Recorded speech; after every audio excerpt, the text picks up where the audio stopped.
Huy còn quận giỏi nè, ba anh em luôn á.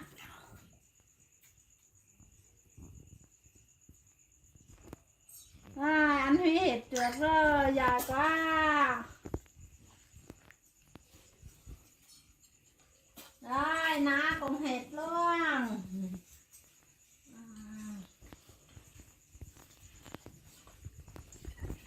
Con Quyên nè.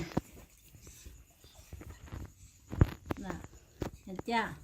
Nào hết chưa? Để mẹ cắt nha. Cho nàng giỏi. Trời, thích lắm. Để em uống hết đó. Con năm sữa này. Năm sữa. Năm sữa nha. Để em uống nha.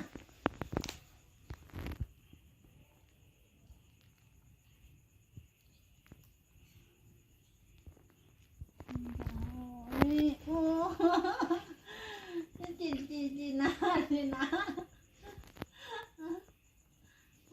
của em ơi, của em nhé, qua đây mẹ này, Na qua đây mẹ này. Hết rồi. Ô chà, giờ quá,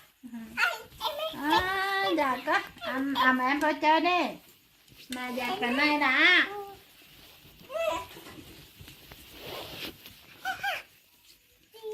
Đây đây này, con cậu này này, con này có con này, con này này, con này này, Na ơi, con này có con đấy. Ôm anh này, thơm anh đây. Đây ôm anh đây, ôm anh đi. Na bắt chị cho anh kìa. Con Na bắt chị cho anh đi.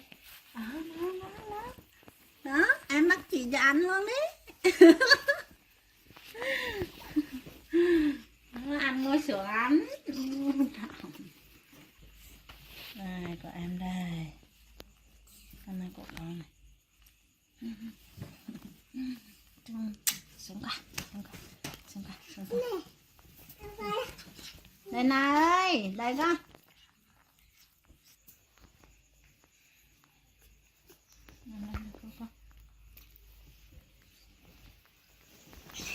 Na ơi, con đây mẹ con. Con đi đâu hả? Rồi con. Cầm tay mẹ. Trời, cầm tay mẹ. Na.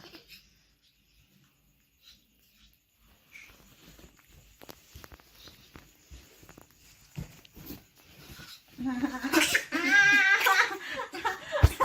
cho này, nắng cho. Cho mẹ. Ai có mẹ này, ai có mẹ này.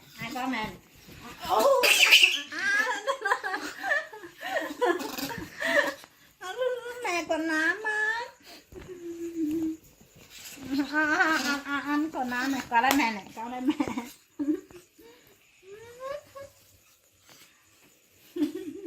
Có đây mẹ này, có đây mẹ.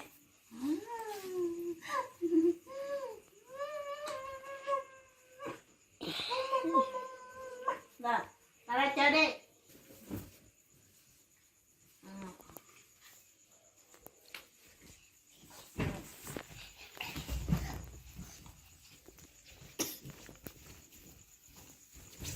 Sao con? Em đi theo à? Đợi anh Huy đi đâu nào nhá. Sao ạ? Con đi đâu ạ?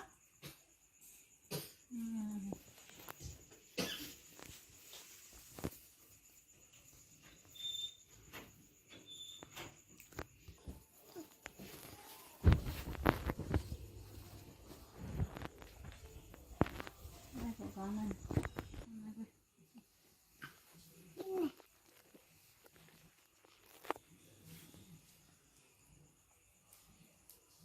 Sao Quyên buồn ạ?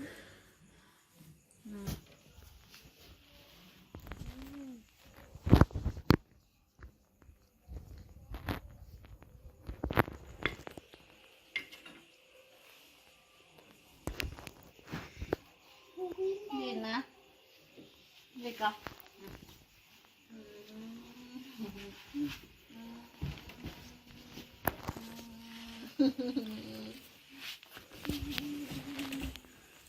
Na kìa. Na kìa mẹ. Nói Na ở trên đầu mẹ. Na trên đầu mẹ bác sĩ. con Quyến kìa người nói ai đâu mẹ mà để mẹ ăn.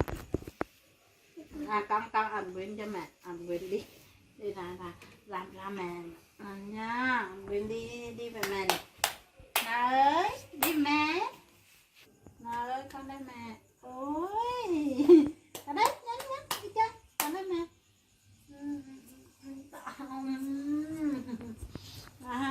rồi ba mẹ